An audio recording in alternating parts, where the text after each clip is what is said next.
2024 లేదా 25లో డిగ్రీ లేదా బీటెక్ చదివారా? సాఫ్ట్‌వేర్ జాబ్ కోసం ఎదురు చూస్తున్నారా? అయితే కోడ్ జ్ఞాన్ 100 డేస్ కోర్సులో చేరండి. జాబ్ సాధించండి. నమస్కారం ఉమా గారు. నమస్తే అమ్మా. శని వక్రించడం అంటే ఏంటి? ఇది ఎన్ని రోజుల పాటు ఉంటుంది? అండ్ అలాగే ఏ నక్షత్రం వారికి ఎలాంటి ప్రభావం కలిగించే అవకాశం ఉందంటారు? తప్పకుండా అండి. శని వక్రించడము, అసలు వక్రము అనేటువంటిది ఏమిటి అంటే జనరల్లీ వక్రము అనేటువంటిది రివర్స్ మోషన్ అని వెనక్కి వెళ్తూ దాని యొక్క ప్రభావం ఉంటుందని చెప్పి చాలామంది అనుకుంటూ ఉంటాం. కానీ నిజానికి ఖగోళంలో కానీ, సౌర కుటుంబంలో కానీ ఏ గ్రహము వెనక్కి ట్రావెల్ చేయడం లాంటివి ఎక్కడ కూడా కనబడవండి. అయితే దీని యొక్క అర్థం ఏంటంటే ఇది ఒక భ్రాంతి. దీని యొక్క అర్థం ఏంటి అంటే గ్రహాలు తమ తమ యొక్క కక్షల్లో ప్రయాణం చేస్తున్నప్పుడు ఒక్కొక్క గ్రహం ఫాస్ట్ మూవింగ్ అంటే వాటిలో చేంజెస్ కలిగినప్పుడు వాటి ప్రయాణంలో మనకి వక్రము అనేటువంటిది కనబడుతూ ఉంటుంది. అంటే ఆ గ్రహాలు ఇచ్చేటువంటి ఫలితాల్లో భిన్నమైనటువంటి మార్పులు మానవుల మీద, జీవరాశుల మీద ఖచ్చితంగా పడుతూ ఉంటాయి. సో ఇప్పుడు జనరల్లీ మొన్న జరిగినటువంటి మార్చి 30వ తారీఖున ఆల్రెడీ శని ట్రాన్సిట్ అనేటువంటి జరిగిందండి. కుంభరాశిలో సంచారం చేసేటువంటి శని మీనరాశిలోకి వెళ్ళడం జరిగింది. మీనరాశిలో జనరల్లీ శని అనేటువంటి ఆయన మందగమనుడు, అంటే చాలా స్లోగా వెళ్తుంటారనమాట. శని మీ జాతకంలో కావచ్చు, నా జాతకంలో కావచ్చు, ఎంటర్ అయిన తర్వాత కూడా చాలా స్లోగానే ఫలితాలు వస్తూ ఉంటాయి.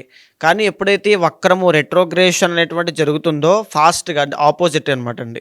ఫాస్ట్గా రిజల్ట్స్ వస్తాయి, ఇమీడియట్ యాక్షన్స్ అనమాట. ఉదాహరణకి అష్టమ శని అనేటువంటి తీసుకున్నారనుకోండి, అష్టమంలో ఉండేటువంటి శని లాసెస్ని ఇస్తారు, మానసిక ఒత్తిడిని ఇస్తారు, తర్వాత ఫైనాన్షియల్ లాస్ని ఇస్తూ ఉంటారు, అన్నింటిని కూడా వాహన ప్రమాదాలు ఇస్తూ ఉంటారు. అది స్లోగా వస్తూ ఉంటాయి. ఎప్పుడు వస్తాయి మనం చెప్పలేం, చార్ట్ చూసిన తర్వాత తెలుస్తుంది. అదే రేట్రోగ్రేడ్ అయినప్పుడు అంటే వక్రించినప్పుడు జాతకంలో ఖచ్చితంగా చాలా ఫాస్ట్గా వచ్చేస్తాయి. విత్ ఇన్ డేస్లో యాక్షన్స్ అన్నీ ఉంటాయన్నమాట.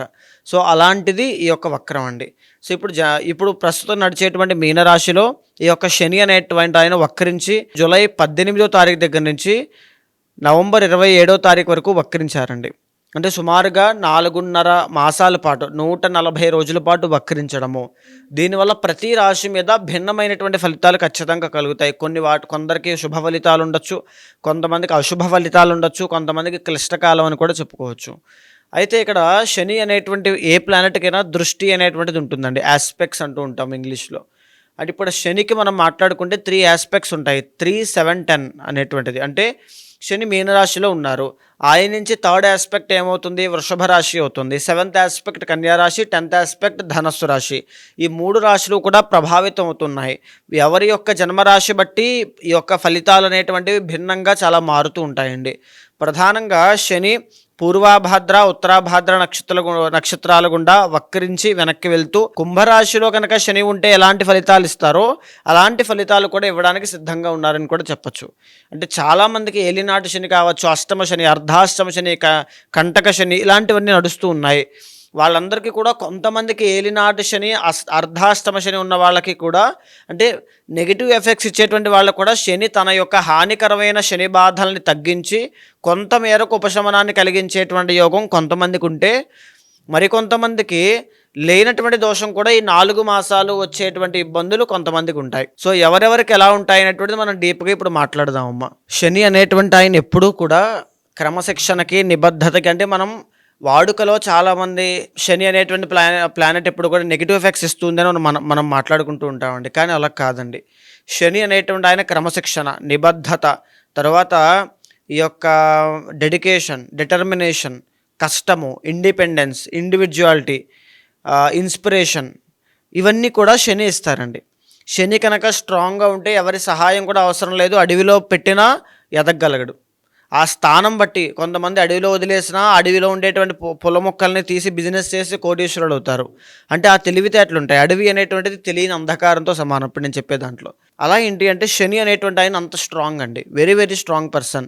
శని అనేటువంటి ఆయన మనం సృష్టిలో మనం గమనిస్తే ఆయిల్ అండ్ పెట్రోలియం, పెద్ద పెద్ద కంపెనీస్, రిలయన్స్ కావచ్చు, ఇలాంటివన్నీ కూడా శని యొక్క ప్రభావితం మీద నడుస్తూ ఉంటాయి. శని అనేటువంటి ఆయన ఒక యాక్టర్ అవ్వాలన్నా, ఒక దిగ్గజాలు ఎదగాలని, ఛాంపియన్స్ కింద ఎదగాలన్నా, గేమ్స్లో బాగా రాణించాలన్నా శని. అంటే ఒక్కొక్క ప్లానెట్కి ఒక్కొక్క హ్యూజ్ సక్సెస్ కనబడుతూ ఉంటుందండి ఒక్కొక్క డొమైన్లో. అలా శని అనేటువంటి ఆయన చాలా హ్యూజ్ అనమాట, చాలా పెద్దది. ఆయన యొక్క డొమైన్ కావచ్చు, ఆయన సామ్రాజ్యం కావచ్చు, చాలా పెద్దది.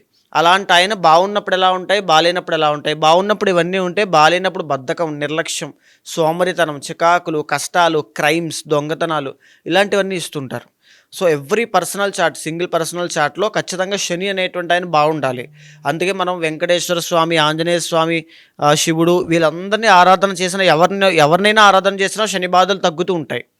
సో శని మనకి ఫేవరబుల్గా మారుతూ ఉంటారు. మరి మీరు అన్నట్టుగానే పుష్యమి నక్షత్రం వారికి కనుక మనం చూసుకున్నట్లయితే శని వక్రించే ప్రభావం ఏ విధంగా ఉంటుంది? ఈ 4 నెలలు వారు ఎలాంటి జాగ్రత్తలు పాటించాల్సిన అవసరం ఉందంటారు మాగారు? సో పుష్యమి నక్షత్రం అండి. పుష్యమి నక్షత్రానికి శ్రీగారు మేజర్గా ఇప్పుడు ప్రజెంట్ 9వ స్థానంలో శని వక్రించడము అనేటువంటిది జరిగింది. అంటే రీసెంట్ టైమ్స్లో మార్చి 30వ తారీఖు తర్వాత వీళ్ళకి అష్టమ శని అనేటువంటిది వదిలేసి శని 9వ స్థానంలోకి వెళ్ళడం వల్ల శని అనేటువంటి ప్లేస్మెంట్ బాగుండడం వల్ల ఉద్యోగ ప్రాప్తి ఇలాంటివన్నీ కూడా కాస్త చూశారు. ఇప్పుడు మళ్ళా శని వక్రించడము అనేటువంటిది జరగడం మూలాన అష్టమ శని అనేటువంటిది మళ్ళీ ప్రభావితం అవుతుంది, మళ్ళీ యాక్టివేట్ అవుతుంది. సో 100% ఈ 4 మంత్స్లో పుష్యమి నక్షత్ర జాతకులు వాహన ప్రమాదముల విషయంలో కావచ్చు, లేకపోతే సడన్ చేంజెస్ అండి, కెరీర్లో కావచ్చు, హెల్త్లో కావచ్చు, ఆర్ ఎనీథింగ్, దేంట్లోనైనా ఏ ఆస్పెక్ట్లోనైనా, ఫైనాన్షియల్ ఇష్యూస్లోనైనా సడన్ చేంజెస్ అనేటువంటివి, ఆకస్మిక ధన లాభము సడన్గా రావచ్చు, సడన్గా పోవచ్చు, ఇలాంటివన్నీ ఎక్కువగా ఉంటాయి. అండ్ ఎస్పెషల్లీ గాయాలు పాలయ్యేటువంటి అవకాశాలు, ఆరోగ్యపరంగా వచ్చేటువంటి సమస్యలు ఎక్కువగా ఇబ్బంది పడతాయండి. సో ఈ 4 మంత్స్ కూడా హెల్త్ అనేటువంటిది, వెల్త్ అనేటువంటిది చాలా జాగ్రత్తగా చూసుకోండి. ఈవెన్ మీ థాట్స్ కూడా ఇన్స్టెంట్గా నిర్ణయాలు ఏది తీసుకోవద్దు, కృంగిపోవద్దు, ఎక్కడా కూడా బాధపడాల్సిన పని లేదు. 100% ఈ 4 మంత్స్ జాగ్రత్త తీసుకుంటే సరిపోతుంది. ఏవేవండి ఇప్పుడు జరిగే ఈ శని వక్రించే 4 మంత్స్? నవంబర్ 27వ తారీఖు వరకు అండి. అయితే శని అనేటువంటి ఆస్పెక్ట్ 3వ స్థానమైన వృషభం మీద ఉండడం, అది 11వ స్థానం అవడం వల్ల కానీ ఇక్కడ కొంతవరకు లాభం కలిగించే అవకాశాలు, పరిస్థితులు కూడా చాలా ఉన్నాయండి. సో ఆ సందర్భంలో మనం మాట్లాడుకుంటే ఇక్కడ పుష్యమి నక్షత్ర జాతకులకి వీళ్ళు పనిచేసేటువంటి తీరు వల్ల, వీళ్ళు పడేటువంటి కష్టం వల్ల వీళ్ళ స్కిల్కి తగినటువంటి గుర్తింపు లభిస్తుంది, 100% లభిస్తుందండి. పెద్ద పెద్ద వాళ్ళ దగ్గర నుంచి, పై వాళ్ళ దగ్గర నుంచి గొప్ప ప్రశంసలు, మన్ననలు, యొక్క గుర్తింపు ఇవన్నీ రావడం, సో మంచి అప్లాస్ అనేటువంటిది వీళ్ళకు ఉండడం, ఎంకరేజ్మెంట్ బాగుండడం, అనుకున్నవన్నీ కూడా జరగడం, ఇవన్నీ బాగుంటాయి.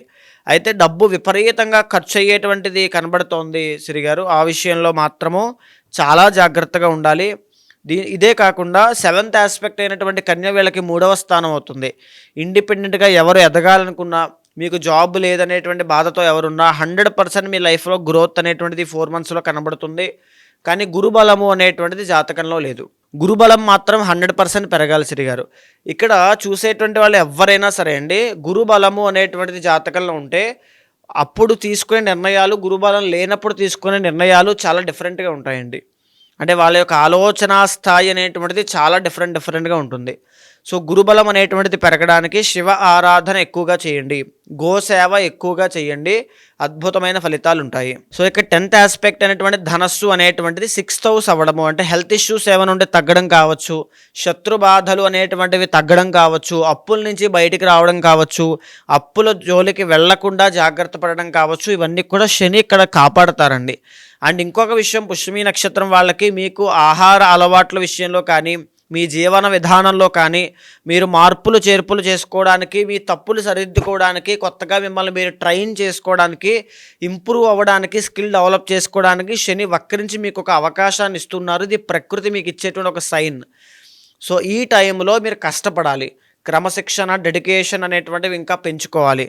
సో ఆ పర్సిస్టెన్స్ అనేటువంటిది పెరుగుతూ ఉంటే కనుక శని అనేటువంటి ఆయన గొప్ప విజయాన్ని చూపిస్తూ ఉంటాడు. నవంబర్ 27 లోపు గొప్ప విజయాన్నే చూస్తారు. సో ఇక్కడ మేజర్గా మీ పర్సనల్ చార్ట్లో శని అనేటువంటి ప్లానెట్ని చెక్ చేసుకోండి. ఎవరైనా సరే శని అనేటువంటి ప్లానెట్ కనుక మీ జాతకంలో బాగున్నారంటే దిగ్గజాలుగా ఎదుగుతారు. ఎవరి సహాయం అవసరం లేదు, ఎవరి సహకారము అవసరం లేదు, మీరే ఎదుగుతారు. సో ఇక్కడ గోచారం అనేటువంటిది కాస్త మిశ్రమంగా యావరేజ్గా ఉంది కాబట్టి మీ పర్సనల్ చార్ట్ బలంగా ఉంది అంటే నో ప్రాబ్లం, ఈజీగా ఏ ప్రాబ్లం అయినా ఓవర్కమ్ అయిపోతుంది. లేదు అనుకుంటే శనికి సంబంధించిన శాంతి పరిహారములు ఖచ్చితంగా ఆచరించండి. వెంకటేశ్వర స్వామి వారి యొక్క ఆరాధన కానీ, అన్నిటికంటే గొప్పదైనటువంటిది ఏంటి అంటే శనికి ప్రతి శనివారము అభిషేకం చేయించడం, తర్వాత నువ్వులు దానంగా ఇవ్వడం, సుదర్శన యాగము అనేటువంటిది చేయడం, ఇలాంటి పూజలు అనేటువంటివి కలియుగంలో మన కర్మని ప్రాయశ్చిత్తాన్ని చేస్తూ, శని ఎవరండి? కర్మకారకుడు.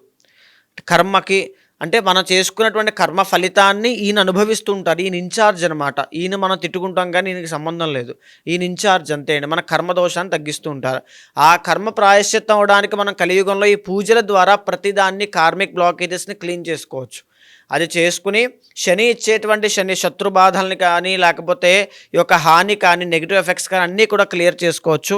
ఇది పోయిన తర్వాత ఈ లోపలనే మీకు అద్భుతమైనటువంటి రాజయోగం పడుతుంది. మరి మీరు అన్నట్టుగానే ఇంకా ఎవరికైనా కూడా దీనికి సంబంధించి డౌట్స్ ఉన్నా లేదు అంటే వాళ్ళు ఎదుర్కొన్న సమస్యల గురించి పరిహారం చేసుకోవాలి అంటే మిమ్మల్ని ఏ రకంగా అప్రోచ్ అయ్యే ఛాన్స్ ఉందంటారు ఉమాగారు? తప్పకుండా అండి.